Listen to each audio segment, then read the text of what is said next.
This right here is Authenticity Radio with Slade Suter. What doesn't kill you makes you stronger. Stand a little taller. Doesn't mean I'm lonely when I'm alone. And now, your host, who has the hospitality of a fat and jolly innkeeper, Slade Suter. Well, here we are. We made it another year. This is Slade Suter. Hello and welcome to today's program. I am so happy that you have decided to be with us here today.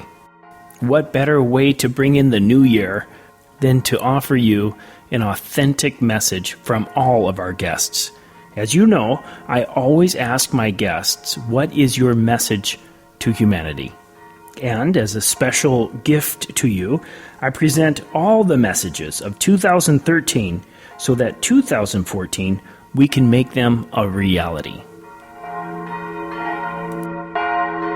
And we'll begin with EFT expert Duncan Weir. Duncan, do you have a message that you would like to deliver to humankind? I don't know. I would say then, if you have a thought and you can't smile about it, then you need to tap on it until you can. If you have a thought and you cannot smile on it or about it, then you need to tap on it until you can. Yeah. From Duncan Weir. Author and business coach, Elaine Bailey. Elaine, what is your bottom line message that you would like to leave with us humans? Wow. I would say for me, it really is about you just be you, go out there and be you and really live your life. Live your life to the full. It's such a fascinating, amazing world that we live in. And you are such a fascinating and amazing being. Don't stay stuck and play small, reach through your fear. Find the courage to step into your own power and be you, because you is pretty damn amazing. So go out there and change the world in your world. You is pretty damn amazing. My goodness. We'll stick with that one. Maybe grammatically, maybe. No, it's great. I love it. It's powerful. Best-selling author, James Redfield. We're here to, all of us are here to, on mission. So a big part of this insight, this clearing the past, is to clear it for a reason, and that is to remember why we came. Everybody has a destiny they can step into in this miracle universe where they can then be free and the world begin to cooperate with them achieving the mission that they came here to enact. Philanthro-tracking author Jeff Rasley. Is community, how important it is for each of us individually to understand we are only a part of something greater. Flow state meditation, John Marston. It's not necessary anymore to live and to suffer, and to it's not necessary to live believing you're broken. This is the time to realize that it's very simple to let go and to realize who you are. Author Catherine Hall. Do you have a message that you would like to give to humankind? Yes, I have a really simple message. I gave this some thought. I would say do your absolute utmost to spend at least 1 hour out of doors every single day. Wow. With an intention. A very... Because imagine all the people who don't, and make sure that your children spend an hour every single day out of doors. There are so many people who are spending their lives inside four walls and not connecting with nature, not connecting with the beauty of being out of doors, and losing that connection. it's imperative that we spend. It's an automatic fixer. You will automatically feel better no matter what you're going through, no matter how painful, no matter how difficult. If you spend 1 hour every single day out of doors, whatever you're going through will get better. Peace activist Lise Tip. Okay, Lise, do you have a message that you would like to deliver to humanity? Well, in general, just be nicer to each other and stop fighting. Stop fighting and start being nicer to each other. Yeah. That's right to the point. Dr. Okokon Udu. My message for humanity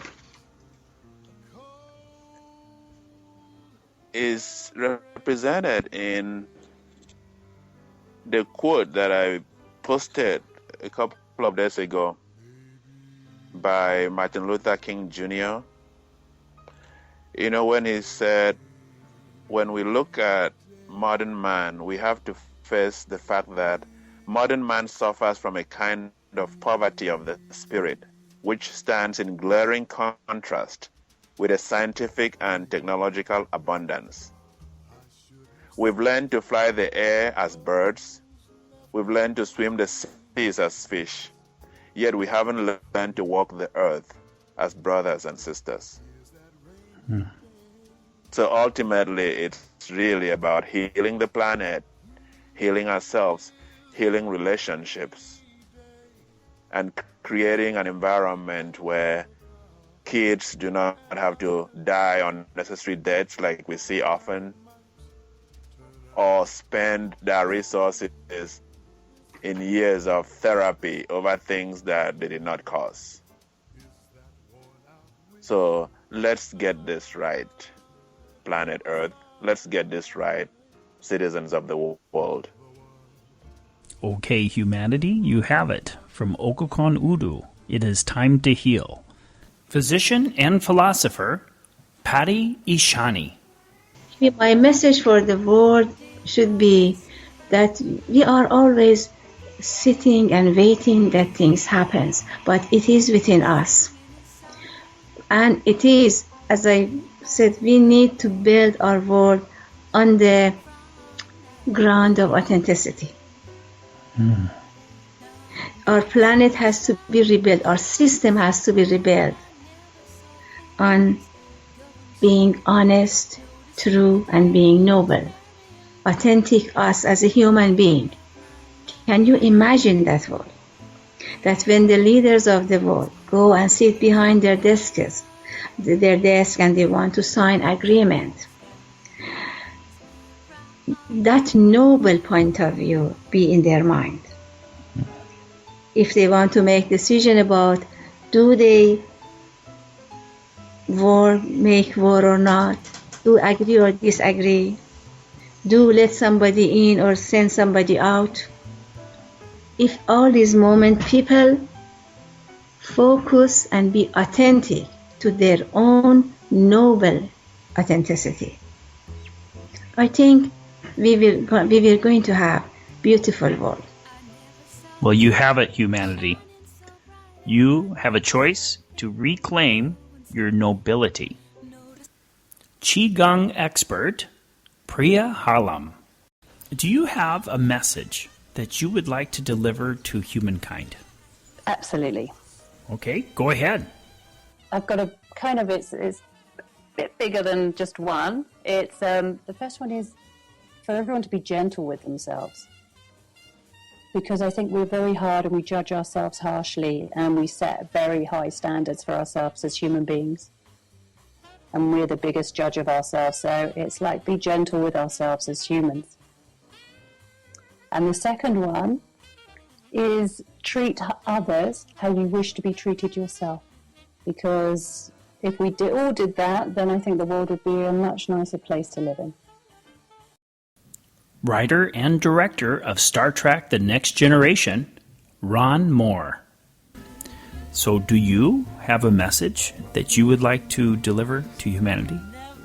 You know, I think philosophically, things that I try to say in my work are more questions than answers. You know, I'm interested in people and their foibles and their passions, and I like to paint, you know, complicated characters who are really hard to understand, because I think that's what people are generally. We're complicated and hard to understand, and I have a lot of compassion for people who, you know, on the surface look like they've done terrible things or made horrible choices or bad seeds, and I like trying to find their humanity and trying to see that they too are struggling, you know, to find their way to the light. So, you know, generally speaking, my work, you know, sort of my message, if there is one, is compassion, and to try to believe in finding the better angels of everybody's nature out there. Author Tricia Dyka. Do not give up. You are meant to be so much more. You are meant to share your gifts with the world, and do not give up on your dreams. I can't fathom giving up on myself or giving up on my dreams. So if you're at that point, please reach out to somebody, because maybe you're not on the right path. Maybe you just haven't reached the right audience, or you just aren't in the right area. But do not give up on yourself. Author Marianne Clyde. What is your message to humanity, to humankind? My biggest message is you matter. That every word you speak has power. Every thought you think generates a certain energy. And so you make an impact wherever you go. And the world is never the same after you have been in it. And so I really want people to remember that their actions, their thoughts, and their words have an impact. And if they know that, then they'll be more conscious in how they approach their life. Education activist Delia Busby. What is your message that you would like to deliver to humankind? Oh, that love is enough. People think they have to go find answers in books. I think there's a certain amount of synergy and creativity in being driven by love of people that helps you to find answers. And you can start there. Love is enough. Archetype expert and coach Beth Martins. My message for humanity is feel your fear and express your authentic voice anyway. Dr. Lana Morrow. That's our vision, actually, and I think it's really important to know that thought is very powerful, so we think thought over matter. Walking from Germany to Tibet on foot, Stefan Moresh. It doesn't matter what you do, you will always find these two kinds of people. Some people like what you do and other people even don't. And what I learned is that just do what you like to do. Don't don't listen to the people who are not with you. Yeah, that's the biggest thing.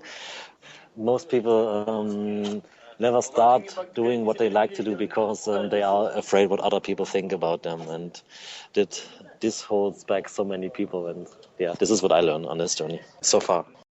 Penny Perspectives author Leslie Stein. The thing that I really believe is we have a choice every single day of the perspective we're going to choose to face our day. We may never have control over the circumstances. You know, life hands us some good things and some bad things, but we always have choice about what our perspective is going to be. One of the phrases that I really love is, when you look outside, do you see bright sunshine or do you see a dirty window? And the fact is, both of those statements are reality.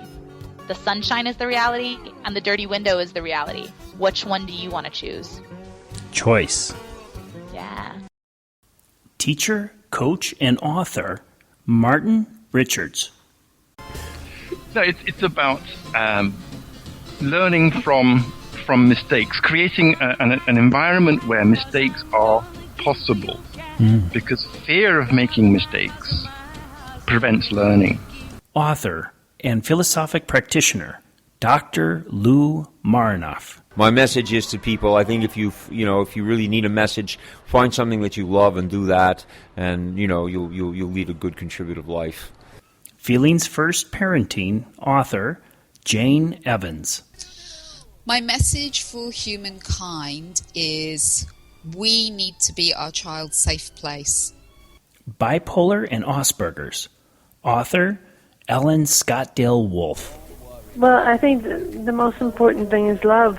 That's what I sought after all my life, and that's what got me to work on myself when I did find out all these things were wrong with me. I did it because I wanted to find love. And I think love is the most important thing and the most healing thing in the world. 2 pilgrims on the journey of life. 13 countries, 13 months, and 5,000 miles from Rome to Jerusalem. Monet Dogeji and Alberto Agrasso. I may not have any answers for peace myself. I may not be the perfect model for peace, but I do know that this is a journey that I must make. And the greatest teachers have all said the same thing, that you create peace in the world by creating it within you first. We are free. We are free beings. We are the creators of our ships, of our life. We are the captains of our ships. But at the same time, we are in a cage. And the cage is nothing outside of us. It's our own limitations, our own belief, our own prejudices that we have learned, the old programs. Then that is the cage that really maintain us prisoners. But it's an illusion that need to be little by little conquered. Conquered? Conquered, you're good. Yeah, I don't know if I had explained well, but I think Alberto, it's I know that this accent that you're doing is just to draw our listeners in. It's very alluring. It's totally especially for the women, right? Yes. See, that's you're just trying to. Yeah, I know what you're about. Go ahead. Author of the book Yeska, Lakota Tribe, Charles Trimble. My message would be, I think, beyond Native American needs, to understand other people, to understand, as I would like them to understand Lakotas and all Native peoples in this country, but all Native peoples in the world, the indigenous peoples who were conquered and colonized and had to survive destruction, and that they would be understood and assisted, with the what's available in the United Nations and various other arenas to help those people. That would be my message. Philosopher and author, Cal Malik. Cal, what message do you have for humankind? Don't be like me. Yeah, don't. Be yourself. Be yourself. Go in there and find something. I think that afterlife, my description of a place after life is that there isn't, because in spirit there doesn't seem to be any individuality. And I think that we're here to express individuality. So, yeah, be yourself, don't be like me. This is great. Pick some of the sweet things out of what I've said and, chuck the rest of it away, which is fine. Just be yourself. For all of life's sign, for all. I thank each and every one of our guests, and together with them, we wish you a very authentic transition into the new year. This is Slade Suter. Be authentic, be true, and be free. For all of life's sign, my dear, for auld lang syne. We'll take a cup o' kindness yet for auld lang syne.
Okay.